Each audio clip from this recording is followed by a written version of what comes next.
ಕರ್ನಾಟಕ ರಾಜ್ಯ ಸರ್ಕಾರಿ ಅರೆ ಸರ್ಕಾರಿ ಪರಿಶಿಷ್ಟ ಜಾತಿ ಪರಿಶಿಷ್ಟ ಪಂಗಡ ನೌಕರರ ಸಂಘ ಜಿಲ್ಲಾ ಘಟಕ ಕೇಂದ್ರ ಕಚೇರಿ ಕಲಬುರಗಿ ವತಿಯಿಂದ 76ನೇ ಸಂವಿಧಾನ ಸಮರ್ಪಣಾ ದಿನಾಚರಣೆ ಹಾಗೂ ಸಾಧಕರಿಗೆ ಸನ್ಮಾನ ಕಾರ್ಯಕ್ರಮ ಜರುಗಿದೆ. ಕಲಬುರಗಿ ನಗರದ ಡಾಕ್ಟರ್ ಎಸ್.ಎಂ. ಪಂಡಿತ್ ರಂಗಮಂದಿರದಲ್ಲಿ ಕರ್ನಾಟಕ ರಾಜ್ಯ ಸರ್ಕಾರಿ ಅರೆ ಸರ್ಕಾರಿ ಪರಿಶಿಷ್ಟ ಜಾತಿ ಪರಿಶಿಷ್ಟ ಪಂಗಡ ನೌಕರರ ಸಂಘ ಜಿಲ್ಲಾ ಘಟಕ ಕೇಂದ್ರ ಕಚೇರಿ ಕಲಬುರಗಿ ವತಿಯಿಂದ 76ನೇ ಸಂವಿಧಾನ ಸಮರ್ಪಣಾ ದಿನಾಚರಣೆ ಹಾಗೂ ಸಾಧಕರಿಗೆ ಸನ್ಮಾನ ಕಾರ್ಯಕ್ರಮಕ್ಕೆ ಡಾಕ್ಟರ್ ಬಾಬಾ ಸಾಹೇಬ್ ಅಂಬೇಡ್ಕರ್ ಅವರ ಭಾವಚಿತ್ರಕ್ಕೆ ಹಾಗೂ ಸಂವಿಧಾನ ಪೀಠಿಕೆಗೆ ಪುಷ್ಪಾರ್ಚನೆ ಮಾಡುವ ಮೂಲಕ ಉದ್ಘಾಟನೆ ಮಾಡಲಾಯಿತು.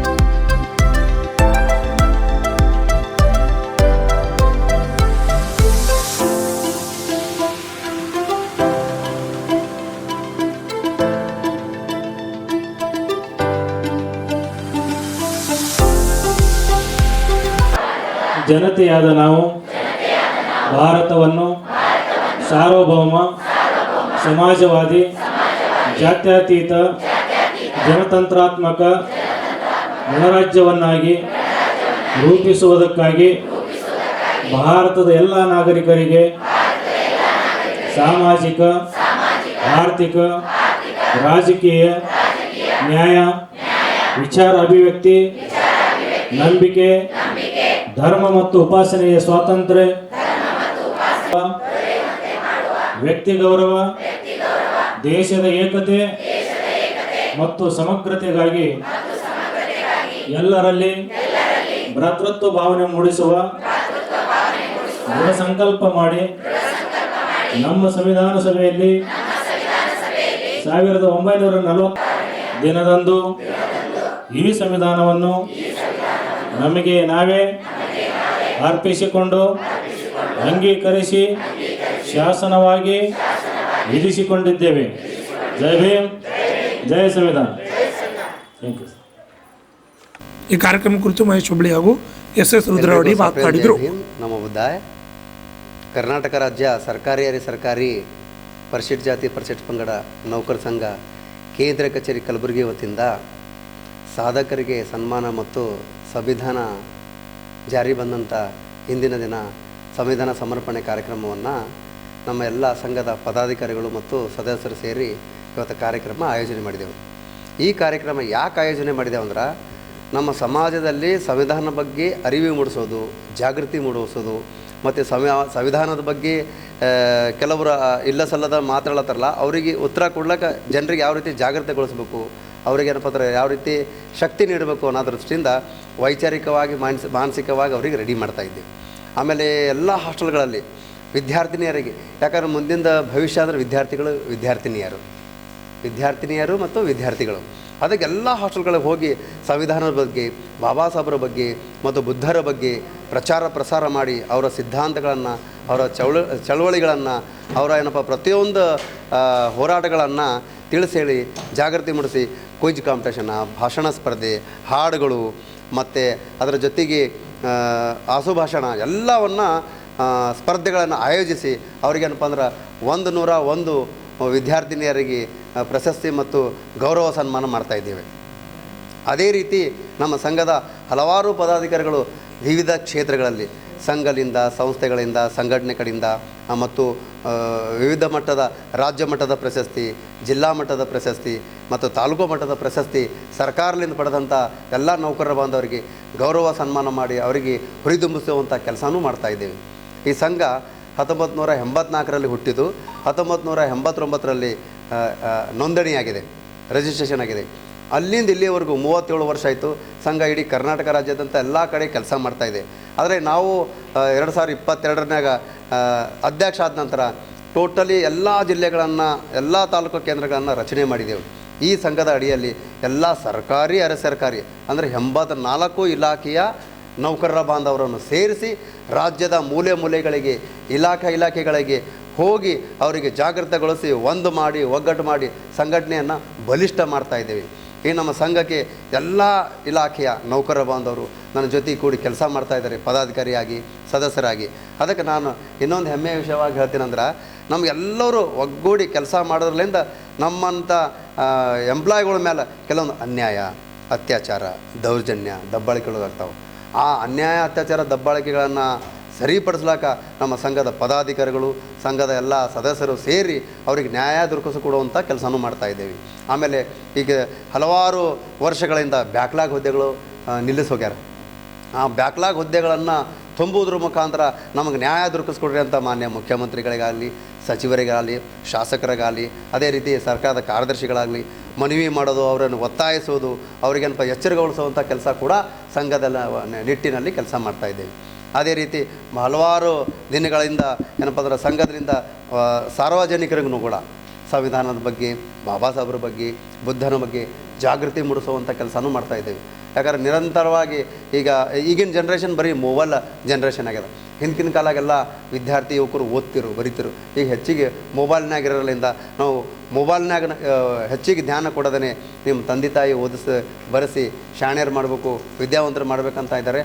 ಅದೇ ರೀತಿಯಾಗಿ ನಾವು ಕೂಡ ಎಲ್ಲ ಯುವಜನರಿಗೆ, ಮುಂದಿನ ಪೀಳಿಗೆಗಳಿಗೆ, ನಮ್ಮ ಮಕ್ಕಳಿಗೆ, ಮೊಮ್ಮಕ್ಕಳಿಗೆ, ಮರಿಮೊಮ್ಮಕ್ಕಳಿಗೆ ಬಾಬಾ ಸಾಹೇಬ್ರ ಸಿದ್ಧಾಂತ, ಬುದ್ಧನ ಸಿದ್ಧಾಂತ ಮತ್ತು ಸಂವಿಧಾನದ ಬಗ್ಗೆ ಎಲ್ಲ ಆರ್ಟಿಕಲ್ಗಳು ತಿಳಿಸಿ ಹೇಳೋದ್ರ ಮುಖಾಂತರ ಅವರನ್ನು ಮಾನಸಿಕವಾಗಿ, ವೈಚಾರಿಕವಾಗಿ ಬಲಿಷ್ಠ ಮಾಡ್ತಾ ಇದ್ದೇವೆ.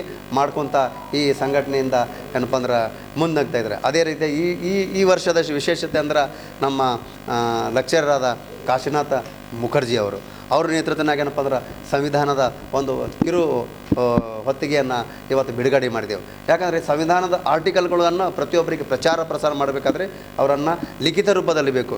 ಅದಕ್ಕೆ ಅದರ ನೇತೃತ್ವವನ್ನು ಕಾಶಿನಾಥ್ ಮುಖರ್ಜಿ ಅವರಿಗೆ ವಹಿಸಿ ಸಂಘದ ಮುಖಾಂತರ ಎಲ್ಲರಿಗೆ ಜಾಗೃತಿಗೊಳಿಸಬೇಕು, ಎಲ್ಲರಿಗೆ ಏನಪ್ಪ ಅಂದ್ರೆ ಜ್ಞಾನ ಕೊಡಬೇಕಂತ ಪುಸ್ತಕ ಕೂಡ ಬಿಡುಗಡೆ ಮಾಡಿದೆವು.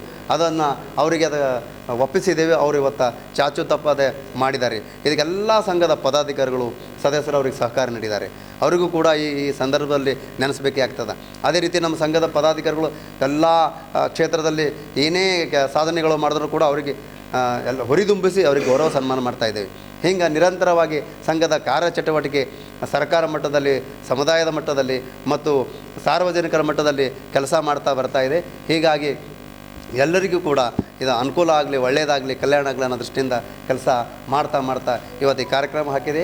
ಈ ಕಾರ್ಯಕ್ರಮಕ್ಕೆ ಏನಪ್ಪ ಅಂದ್ರೆ ಜಾಗೃತಿ ಮಾಡುವಂಥ ಕೆಲಸ ಏನಪ್ಪ ಅಂದ್ರೆ ಎಚ್ಚರಿಕೆ ಏನಪ್ಪ ಎಲ್ಲರಿಗೆ ವಿದ್ಯಾವಂತರಿಗೆ, ಬುದ್ಧಿವಂತರಿಗೆ ಇನ್ನೂ ಹೆಚ್ಚಿನ ಮಟ್ಟಿಗೆ ಸಂವಿಧಾನ ಬಗ್ಗೆ ತಿಳಿ ಹೇಳೋದ್ರ ಮುಖಾಂತರ ಒಳ್ಳೆಯ ವಿಚಾರವಾದಿಗಳನ್ನು, ಒಳ್ಳೆಯ ಭಾಷಣಕಾರರಿಗೆ ತಂದು ಸ್ಪೀಚ್ ಮತ್ತು ಭಾಷಣ ಮಾಡೋದ್ರ ಮುಖಾಂತರ ಅವರಿಗೆ ಅವೇರ್ನೆಸ್ ಮಾಡ್ತಾವೆ. ಈ ಅವೇರ್ನೆಸ್ ಇನ್ನೂವರೆಗೂ ಕಂಟಿನ್ಯೂ ಇರ್ತದೆ ಅಂತ ಹೇಳೋದ್ರ ಮುಖಾಂತರ ನನಗೆ ಮಾತಾಡೋಕ್ಕೆ ಅವಕಾಶ ಕೊಟ್ಟಂಥ ಸರ್ವರಿಗೆ ಉದ್ದೇಶಿಸಿ ನಾನು ಮಾತು ಮುಗಿಸ್ತೀನಿ. ಜೈ ಭೀಮ್, ನಮ ಬುದ್ಧಾಯ. ಅದು ಯಾವತ್ತೂ ಅವರಿಗೆ ತೊಂದರೆಗಳು ಜಾಸ್ತಿ ಆಗ್ತವೆ, ಅವರಿಗೆ ಸಮಸ್ಯೆಗಳು ಜಾಸ್ತಿ ಬರ್ತವೆ. ಅಂಥದ್ರಲ್ಲಿ ನಮ್ಮ ಸಂಘ ಅವ್ರಿಗೆ ಬೆನ್ನೆಲುಬಾಗಿ ನಿಲ್ಲಬೇಕು ಅಂತ ಅಧ್ಯಕ್ಷರಲ್ಲಿ ನಾವೆಲ್ಲರಲ್ಲಿ ಕಳಕಳಿ ವಿನಂತಿ ಮಾಡ್ತಾ, ವಿಶೇಷವಾಗಿ ಈ ಸಂದರ್ಭದಲ್ಲಿ ನಾವು ಹಾಸ್ಟೆಲ್ ವಾರ್ಡನ್ಸ್ ಇವತ್ತು ಅಥವಾ ಸೂಪರಿಂಟೆಂಟ್ಗಳು ಅವರಿಗೆ ವಿಶೇಷವಾಗಿ ಧನ್ಯವಾದಗಳನ್ನ ಹೇಳಕ್ಕೆ ಬಯತೀವಿ. ಈ ಹಾಲ್ ತುಂಬಲಿಕ್ಕೆ ನಾವೇ ಕಾರಣಭೂತರಾಗಿದ್ದೀರಿ ಅಂತ ಅನ್ನೋದು ಮಾತು ತಪ್ಪೇನಿಲ್ಲ. ಹಾಗಾಗಿ ವಿದ್ಯಾರ್ಥಿನಿಯರು ಬಹಳ ಜನ ಇದ್ದೀರಿ ಇಲ್ಲಿ. ಈ ಸಂದರ್ಭದಲ್ಲಿ ತಾವು ಒಂದು ಗುರಿ ಇಟ್ಕೊಂಡಿರಿ, ಗುರಿ ತಕ್ಕಾಗೆ ತಮ್ಮ ಶ್ರಮ ಇರಲಿ. ಗುರಿ ಹೆಂಗಿರಬೇಕು ನಿಮ್ಮದು ಅಂದರೆ ಪಕ್ಕದ ಒಂದು ಎದೆ ಜಲ್ ಅನ್ಬೇಕು ಅಂತ ಗುರಿಗಳು ಇಟ್ಕೋಬೇಕು. ಗುರಿಗಳು ಹೇಗಿರಬೇಕು ನಿಮ್ಮದಂದ್ರೆ ಗುರಿ ತಕ್ಕ ಪರಿಶ್ರಮ ಇರಬೇಕು. ಹೇಗೆ ನಾನು ಚಂದ್ರಲಕ್ಕೆ ಹೋಗ್ತೀನಿ ಅಂತ ನೀವೇನಾದರೂ ಗುರಿ ಇಟ್ಕೊಂಡ್ರೆ ಪರಿಶ್ರಮ ಹೇಗೆ? ತಾವೆಲ್ಲರೂ ಮನೆ ಬಿಟ್ಟು, ತಂದೆ ತಾಯಿನ ಬಿಟ್ಟು, ಭಾಳ ಜನರನ್ನೆಲ್ಲ ಬಿಟ್ಟು ಹಾಸ್ಟೆಲಲ್ಲಿ ವಸತಿ ಜೀವನ ನಡೆಸ್ತಾ ಇರ್ತೀರಿ. ಹಾಸ್ಟೆಲ್ ಜೀವನ ನಾವು ಹಾಸ್ಟೆಲಲ್ಲಿ ಇದ್ದು ಬೆಳೆದಂಥವನೇ. ಇದೇ ಡಾಕ್ಟರ್ ಬಾಬಾ ಸಾಹೇಬ್ ಅಂಬೇಡ್ಕರ್ ಅವರ ಒಂದು ಅನುದಾನ ಅಥವಾ ಒಂದು ಪುಣ್ಯ ಇರಲಿಲ್ಲ ಅಂದರೆ ನಾವು ಈ ಜಾಗಕ್ಕೆ ಬರ್ಲಿಕ್ಕೆ ಆಗ್ತಾ ಇರಲಿಲ್ಲ. ಆ ಮಾತು ನಿಮ್ಮ ಜೊತೆ ಹಂಚ್ಕೊಳಕ್ಕೆ ಬಯಸ್ತೀವಿ. ಯಾಕಂದರೆ ಪ್ರತಿಯೊಬ್ಬರು ನಾವು ಆವಾಗ ಹಾಸ್ಟೆಲ್ ಜೀವನ ಭಾಳ ಕಷ್ಟ ಇತ್ತು. ಅಂದರೆ ಬರೀ ರೊಟ್ಟಿ, ಅನ್ನ, ಸಾರು, 3 ಐಟಮ್. ಇದಕ್ಕೆ ಬಿಟ್ಟು ಕೇಳಂಗಿಲ್ಲ, ಕೆಮ್ಮಂಗಿಲ್ಲ. ಅಂಥ ದಿನಗಳನ್ನು ಸಾಗಿಸಿದ್ದೇವೆ. ಇದೆಲ್ಲ ಮುಂದಿನ ಚೇರಲ್ಲಿ ಕೂತವರು ಹೆಚ್ಚು ಕಡಿಮೆ ನನಗೆ ಅನ್ಸಿದ ಮಟ್ಟೆ ವೇದಿಕೆ ಮೇಲಿದ್ದವರು ಸುಮಾರು ಜನ ಇದ್ರು. ಈ ಹಾಸ್ಟೆಲ್ ಜೀವನ ನಮಗೆ ಹೊರತೇನಿಲ್ಲ. ಆದರೆ ಈಗಿಂದ ಹಾಸ್ಟೆಲ್ ಜೀವನ ಭಾಳ ಚೆನ್ನಾಗಿದೆ. ಹೊಟ್ಟೆ ತುಂಬ ಊಟ ಇದೆ, ಮೈ ತುಂಬ ಬಟ್ಟೆ ಇದೆ. ನೀವು ಎಷ್ಟು ಪುಸ್ತಕ ಓದ್ತೀರಿ ಅಷ್ಟು ಪುಸ್ತಕಗಳನ್ನು ನಿಮಗೆ ಲೈಬ್ರರಿಯಲ್ಲಿ ತುಂಬಿದೆ. ದಯವಿಟ್ಟು ಅದರ ಸದುಪಯೋಗ ಪಡ್ಕೊಳ್ರಿ. ಡಾಕ್ಟರ್ ಬಾಬಾ ಸಾಹೇಬ್ ಅಂಬೇಡ್ಕರ್ ಅವರು ಈ ಲೈಬ್ರರಿನ ರೆಫರೆನ್ಸ್ ಮಾಡದೆ ಹೋಗಿದ್ದರೆ ಖಂಡಿತವಾಗಿ ನಾವು ಇಷ್ಟು ಜನ ಈ ಹಾಲಲ್ಲಿ ಕೂಡ್ತಾ ಇರಲಿಲ್ಲ ಅಂತ ಅನಿಸ್ತದೆ. ನಾವು ದಯವಿಟ್ಟು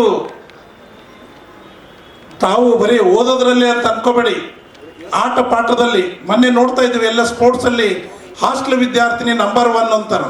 ಭಾಳ ಕಡೆ ಕೇಳ್ತಾ ಇರ್ತೀವಿ, ಹಾಸ್ಟೆಲ್ ಅಂದ್ಕೊಳ್ಳೆ ನಾವು ದಲಿತರ ಮಕ್ಕಳೇ ಅಂತಲೇ ಅನ್ಕೋತೀವಿ ಹೊರತು ಬೇರೆ ಹಾಸ್ಟೆಲ್ ಎಲ್ಲಿದೆ? ಹಾಸ್ಟೆಲ್ ಊಟದ ವಸತಿ ಎಲ್ಲದಕ್ಕೂ ಬೇಕಾಗಿದ್ದು ನಮ್ಮವರೇ ಅಷ್ಟು ನಾವು ಆಶ್ರಯಿತರಾಗಿರ್ತೀವಿ. ಹಾಗಾಗಿ ನಮ್ಮ ತಾಯಿ ತಂದೆ ಬಗ್ಗೆ ಮರೆಯಂಗಿಲ್ಲ. ಅವ್ರು ಕೂಲಿ ಮಾಡ್ತಾರೆ, ಮಗಳು ಮಗ ಹಾಸ್ಟೆಲಲ್ಲಿ ಓದ್ತಾನಂತ ಎಷ್ಟೊಂದು ಕಷ್ಟಪಟ್ಟು ಮಾಡಿರ್ತಾರೆ. ಆದರೆ ನೀವು ಅದು ವಾಪಸ್ ಏನು ಕೊಡ್ತೀರಿ ಗೊತ್ತಾ? ಏನು ಕೊಡ್ಲಿಕ್ಕೆ ಸಾಧ್ಯ ಇದೆ? ನೀವು ಎಷ್ಟೇ ವಿದ್ಯಾವಂತರಾಗ್ರಿ, ನೌಕರಿ ತಗೋರಿ, ಸಂಬಳ ತಗೋರಿ, ಮದುವೆ ಆಯಿತು, ಮನೆ ಆಯಿತು, ಎಲ್ಲ ಆಯಿತು, ಆದರೆ ಅವ್ರಿಗೆ ಅನಾಥ ಆಶ್ರಮಕ್ಕೆ ಒಂದು ಸೇರಿಸ್ಬೇಡ್ರಿ. ಯಾಕಂದರೆ ಎಷ್ಟೋ ಜನ ನೋಡ್ತೀವಿ ನಾವು, ಹೆತ್ತ ತಾಯಿ ತಂದೆನೇ ಮರೆಯುವಂಥ ಎಷ್ಟೋ ಮಕ್ಕಳಿದೆ. ಈ ಸಂದರ್ಭದಲ್ಲಿ ನಿಮ್ಮನ್ನು ಉದ್ದೇಶಿಸಿ ಮಾತಾಡೋದು, ಯಾಕಂದರೆ ಇಡೀ ಹಾಲ್ ತುಂಬ ಹಾಸ್ಟೆಲ್ ವಿದ್ಯಾರ್ಥಿನಿಯರೇ ನೀವಿದ್ದೀರಿ. ನಿಮ್ಮನ್ನು ಉದ್ದೇಶಿಸಿ ಏನಾದ್ರು ಮಾತಾಡ್ಬೇಕು ಅನ್ನೋದಕ್ಕೆ ಈ ಮಾತನ್ನು ಪ್ರಸ್ತಾವನೆ ಮಾಡ್ತಾ ಇದ್ದೀನಿ. ದಯವಿಟ್ಟು ನಿಮ್ಮ ಶ್ರಮ ಎಲ್ಲಿ ವೇಸ್ಟ್ ಆಗ್ದಂಗೆ ಇರಲಿ. ತಾವು ಭಾಳ ದೊಡ್ಡ ಗುರಿಯನ್ನು ಇಟ್ಕೊಡ್ರಿ. ಕಲಬುರಗಿದೊಳಗೆ ಮೊನ್ನೆ ನೋಡಿರ್ಬೋದು ನೀವು. ಕಲಬುರಗಿ ಈಗಾಗಲೇ ಈಗ ಇದ್ದಾರೆ. ಕಲಬುರಗಿಗೆ ಯಾರಿದ್ದಾರೆ? DC ಅವರು ಲೇಡೀಸ್, SP ಅವರು ಲೇಡೀಸ್ ಇದ್ರು, CO ಅವರು ಲೇಡೀಸ್ ಇದ್ರು, ಕಮಿಷನರ್ ಲೇಡಿ ಇದ್ರು, ಕಾರ್ಪೊರೇಟರ್ ಲೇಡಿ ಇದ್ರು, ಈಗೂ ಇದ್ದಾರೆ. ದಯವಿಟ್ಟು ಅದು ಡಾಕ್ಟರ್ ಬಾಬಾ ಸಾಹೇಬ್ ಅಂಬೇಡ್ಕರ್ ಅವ್ರದ್ದು ಕನಸಿನ ರೂಪ ಅದು ಕಾಣ್ತಾ ಇದೆ ಅಂತ ಹೇಳಕ್ ಬಯಸ್ತೀನಿ ನಾನು. ಯಾಕಂದ್ರೆ ಹೆಣ್ಣಿಗಾಗಿ ಡಾಕ್ಟರ್ ಬಾಬಾ ಅಂಬೇಡ್ಕರ್ ಅವರು ಬಹಳ ಅವರು ಈಕ್ವಲ್ ಸಮಾನ ಅವರಿಗೆ ಸ್ಥಾನಮಾನ ಸಿಗಲಿ ಅಂತ ಬಡದಾಡಿದಂಥ ವ್ಯಕ್ತಿ. Bureau report RJ32 Kannada news, Kalaburagi.